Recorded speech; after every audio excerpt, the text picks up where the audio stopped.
दोस्तों जय मसीह। आप सभी का प्रभु यीशु मसीह के नाम में फिर एक और बार बहुत बहुत स्वागत करता हूं 5 minutes Bible study with pastor Dhalraj के इस प्रोग्राम में। दोस्तों आशा करता हूं आप लोग खैरियत से हैं, सलामत हैं। मेरे यीशु मसीह ने आपको सुरक्षित रखा है। साथ ही साथ यकीन जानता हूं कि जितने वीडियोस, टॉपिक्स, खुलासे वचन के, उन सभियों को देखकर सुनकर आप लोग अपनी उन्नति कर रहे होंगे और साथ ही साथ दूसरों को भी शेयर कर रहे होंगे। दोस्तों उसी कड़ी में आज एक विषय पे बात करने पर हूं। विषय अपने आप में गंभीर है, समझने लायक है, सीखने लायक है।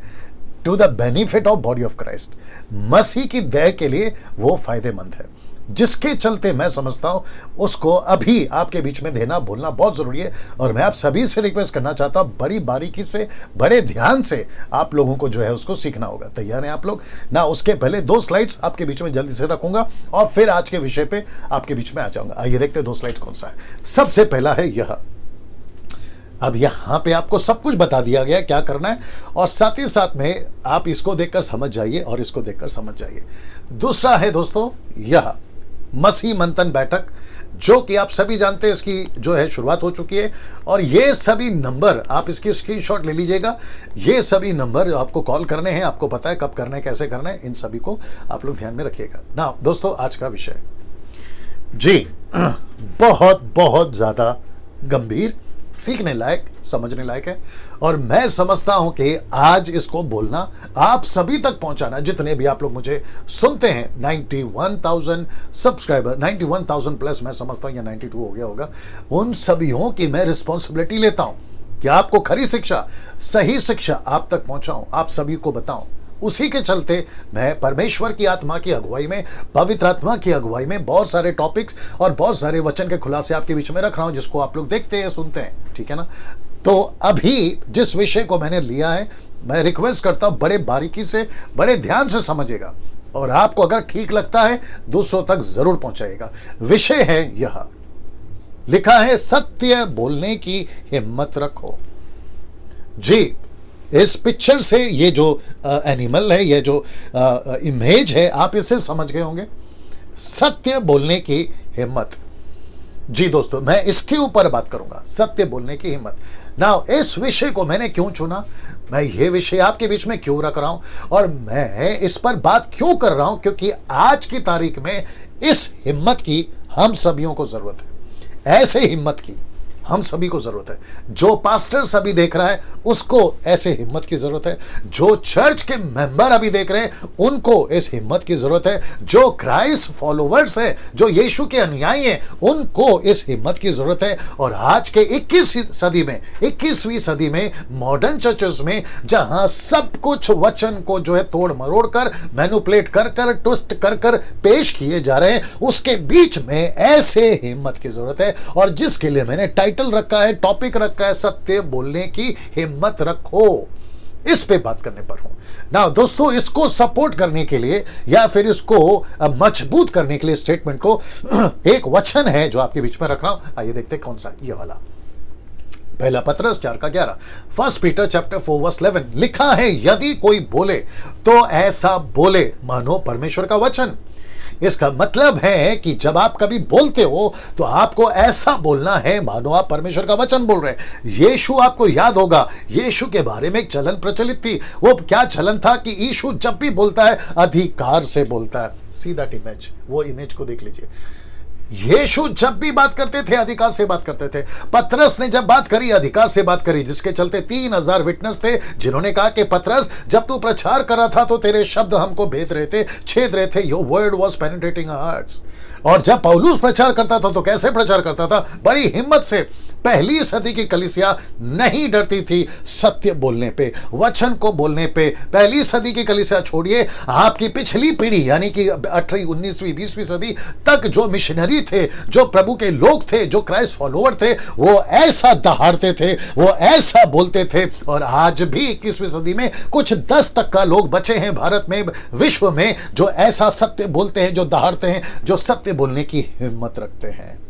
और मैं चाहता हूं कि मसीह मंथन का जितने मेंबर्स हैं, मेरी कलीसिया ग्रेस मिनिस्ट्री के जितने भी मेंबर्स हैं, जितने मुझसे जुड़े हैं, और साथ ही साथ जितनों का मैं मेंटर हूं या मैं मेंटरिंग करता हूं, उन सभी को मैं कहना चाहता हूं कि सर, हम सभी को सत्य बोलने की हिम्मत रखना होगा। चर्च को चर्च से, चर्च के पास्टर को चर्च में बोलने की हिम्मत, मेंबर को पास्टर को बोलने की हिम्मत, हम सभियों को संसार को बोलने की हिम्मत। जहां सत्य है, सत्य को ऐसा बोलो मानो परमेश्वर का वचन है।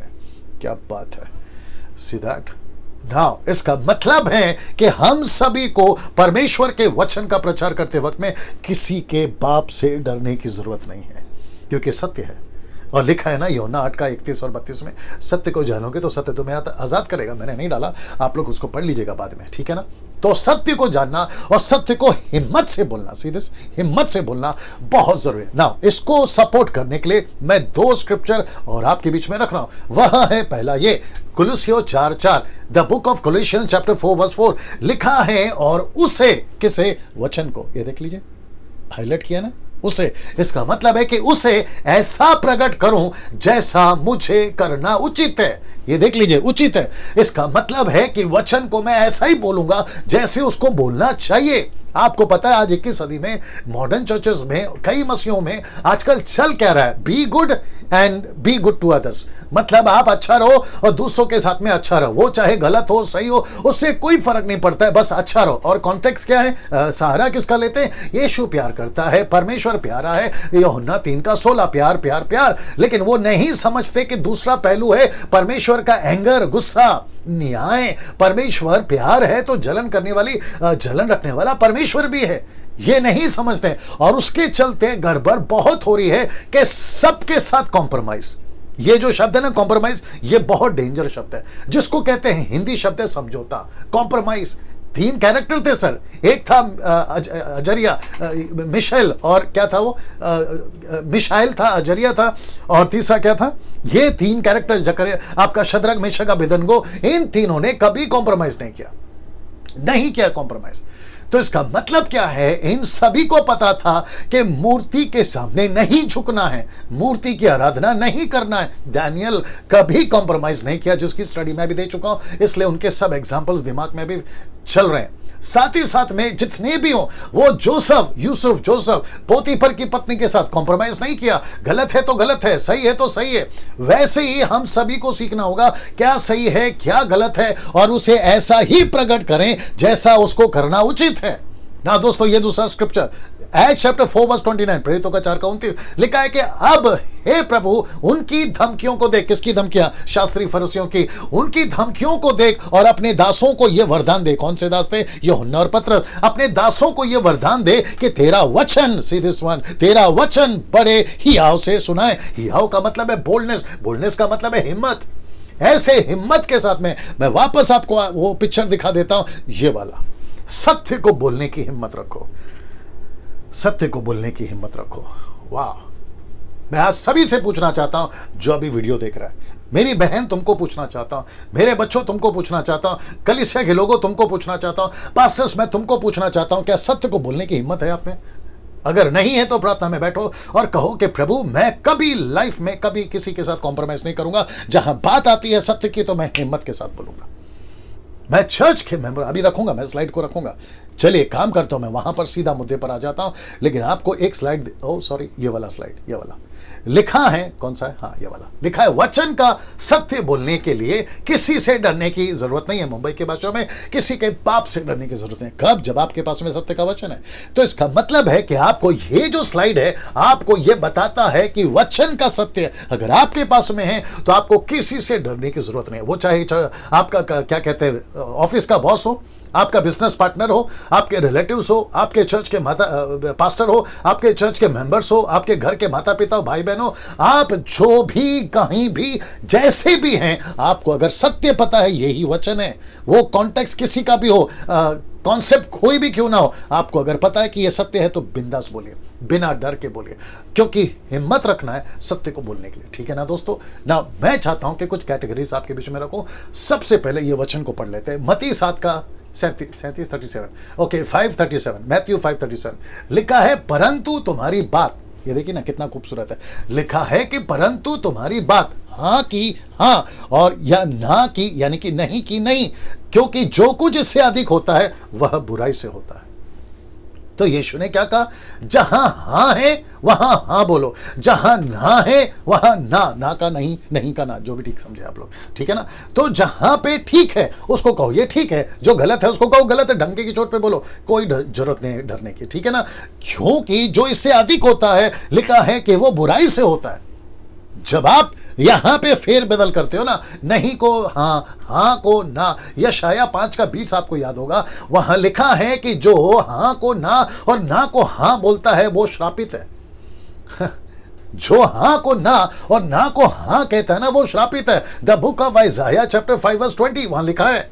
तो इसका मतलब है कि यीशु मसीह का सीधा स्टेटमेंट है कि जो गलत है वो गलत है, जो सही है वो सही है ना। मैं कैटेगरी रख रहा हूं, इसको देख लीजिए। सबसे पहले चर्च का सेवक चर्च के सदस्यों से हिम्मत के साथ में सही बोले, ये गलत है चर्च के लोगों, तो हिम्मत रखो। कुछ लोग क्या करते हैं पता है, क्योंकि पास्टर को पता चलता है। अब ये जजमेंटल स्टेटमेंट नहीं है, बात को समझो, खबरदार करने वाली बात है, होशियार करने वाली बात है, जिसके चलते मैं बोल रहा हूं। कुछ सेवक कुछ पास्टर्स क्या करते हैं, अगर चर्च का मेंबर थोड़ा सा अमीर है, रिच है, पैसा ज्यादा देता है, ऑफरिंग ज्यादा देता है, तो उसको करेक्शन कम करते हैं।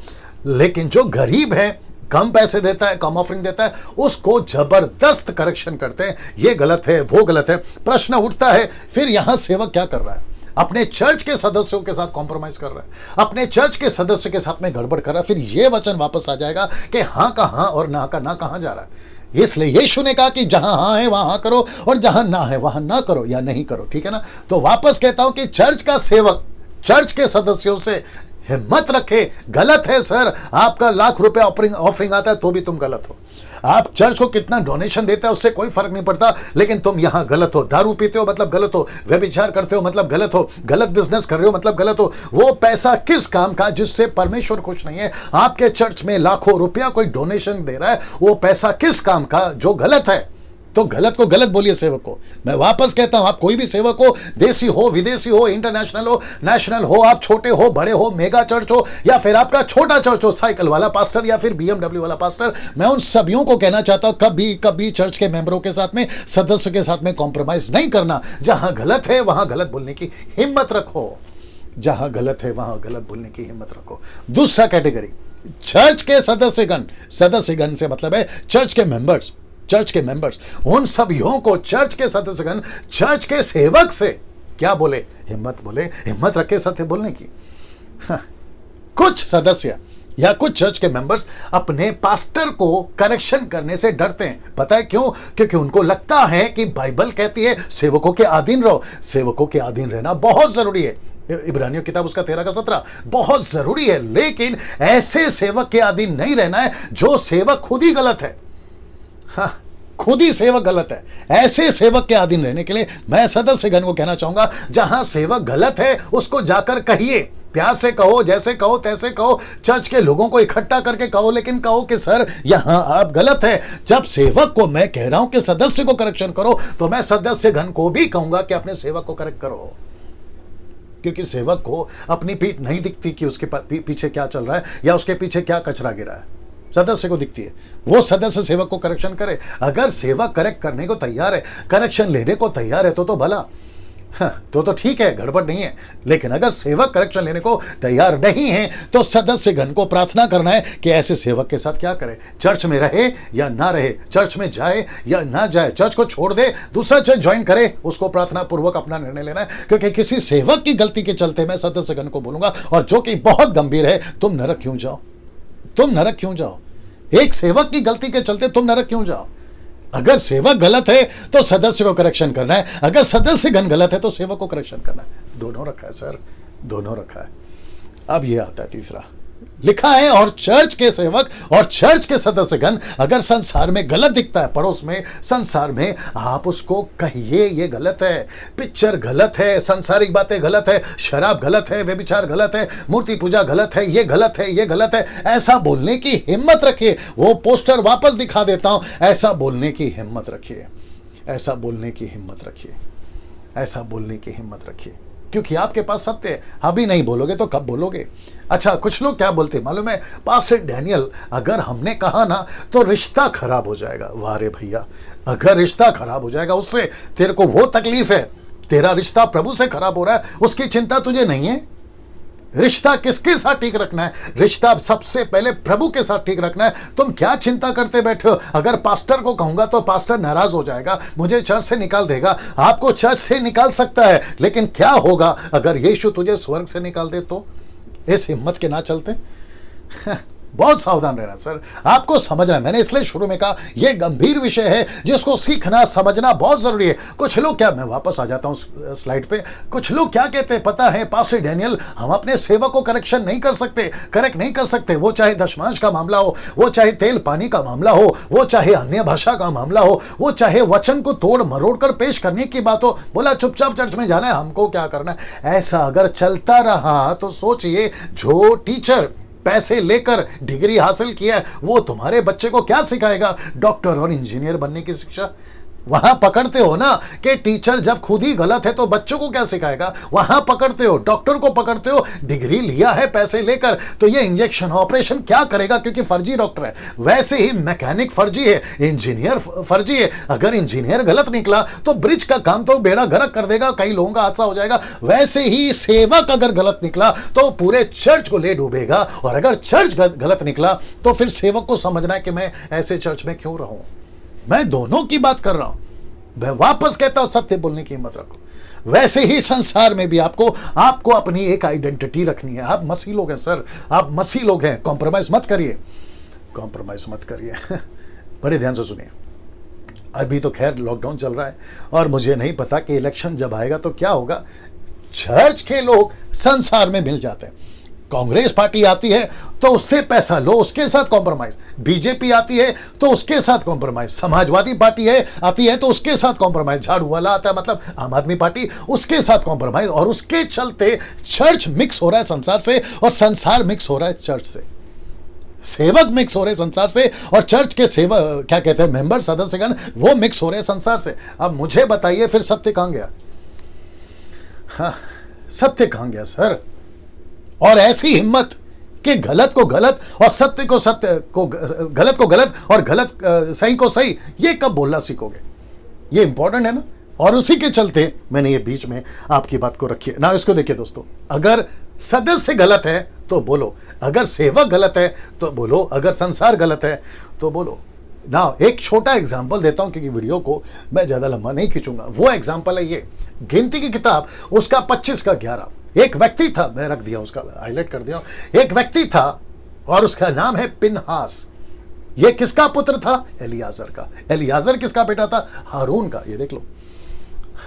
तो इसका मतलब है कि पिनहास हारून का पोता, या फिर ऐसे कह लो कि हारून उसका दादा, और बीच में था ये एलियाजर और उसका बेटा पिनहास। अब आप पूछोगे कि पिनहास ने क्या किया, तो इसका 1 से पढ़िए, 25 का 1 से पढ़िए, जहां पे इस्राएलियों ने मूर्ति पूजा की अविश्वासियों के साथ जाकर, अविश्वासियों के साथ में गलत काम किया, व्यभिचार किया, मूर्ति पूजा किया। और जब ये हो रहा था तो परमेश्वर की जलन उठी, और उस जलन के चलते जब परमेश्वर गलत को गलत, सही को सही बता रहा था, एक व्यक्ति, इजरायली व्यक्ति जाकर किसी अविश्वासी लड़की के साथ में जब वो गलत काम कर रहा था तो पिनहास उठा और उसने जाकर उसका कत्ल कर दिया, उसको मार दिया पूरे इजरायलियों के सामने।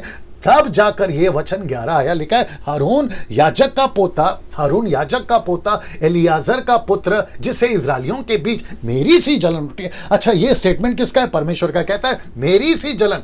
इसका मतलब है कि पिनहास को परमेश्वर का गुस्सा एहसास हुआ, परमेश्वर का जलन एहसास हुआ, परमेश्वर की तड़प एहसास हुई, परमेश्वर का एंगर उसको दिखा। उसको लिखा है कि उसके अंदर मेरी सी जलन उठी है। उसने मेरी जलाहट को उन पर से यहां तक दूर किया कि मैंने जल कर उनका अंत नहीं कर डाला। मतलब पिनहास ने उस लड़के को कत्ल कर दिया, उस व्यक्ति को मार दिया, जिसके चलते परमेश्वर का जलजला शांत हुआ, नहीं तो पूरे इजरायलियों को खत्म कर देता। कौन? परमेश्वर।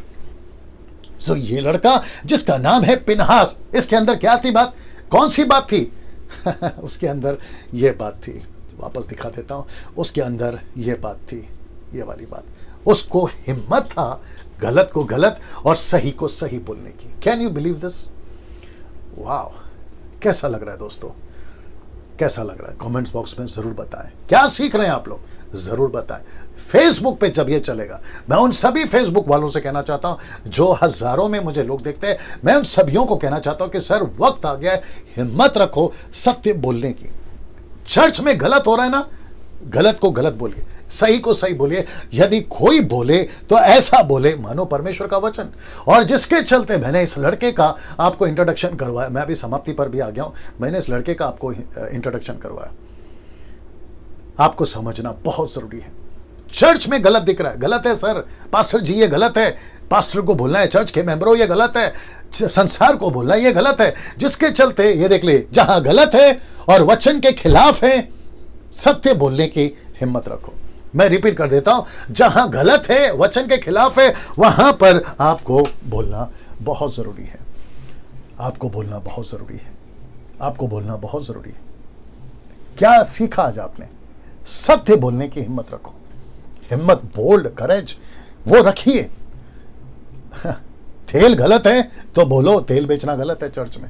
अगर रुमाल बेच रहे हैं तो बोलिए रुमाल बेचना गलत है। अगर पानी की बोतल बेच रहे 200-200 रुपए में, तेल की बोतल 200-200 रुपए में, और इजराइल से कोई प्रकार का शॉल या कपड़ा लेकर आते हैं और चर्च में बेचते हैं, बोलिए पास्टर को ये गलत है, बेच नहीं सकते। आप चर्च को बिजनेस नहीं बना सकते। चर्च का मकसद क्या है? चर्च के मेंबर नहीं बोलेंगे तो बाहर के लोग बोलेंगे। बताइए ना, आप ही लोग, आप ही को तो बोलना होगा। चर्च का पास्टर अगर गलत है तो चर्च का पास्टर के पूरे चर्च के मेंबर ने मीटिंग रखकर बोलना है, पास्टर जी ये वचन के खिलाफ है, यहां हम कॉम्प्रोमाइज नहीं कर सकते। अगर वैसे ही चर्च गलत है तो पास्टर को कहना है अपने चर्च के पुलपिट से कि ये गलत है, व्यक्तिगत काउंसलिंग करो, जैसा तैसा करो, क्योंकि आप सब बर्दाश्त कर लो, वचन के साथ बर्दाश्त नहीं करना, वचन के साथ मिलावट नहीं करना, नहीं तो न्याय के दिन आपको बड़ा जो है उसका क्या बोलते हैं भुगताना भरना पड़ेगा। हाँ, कैसा लग रहा है दोस्तों? वापस कहता हूं, हिम्मत रखो सत्य बोलने की। जहां गलत है वहां गलत है, जो सही है वो सही है। मैं फिर इसके ऊपर और एक वीडियो पार्ट 2 बनाऊंगा, लेकिन जब बनाऊंगा तब बनाऊंगा। लेकिन अभी इसको खूब शेयर करिए, आप लोग खुद भी सीखिए। कभी दब के नहीं रहना। मैं रिपीट करता हूं, कभी दब के नहीं रहना। कभी दब किसी के अधीन में या किसी के गलत तरीके से दब के नहीं रहना। वचन जहां है सपोर्ट करो, जहां सही है वहां सपोर्ट करो, मरते दम तक सपोर्ट करो। आपका पास्टर सही है सपोर्ट करो, आपका चर्च सही है सपोर्ट करो, लेकिन जहां गलत है वहां सपोर्ट मत करिए, क्योंकि आपको न्याय यीशु को देना है। दोस्तों इसको याद रखिएगा जी, इसको याद रखिएगा। अगले वीडियो के साथ फिर मुलाकात होगी। अपना ख्याल रखिए। जय मसीह।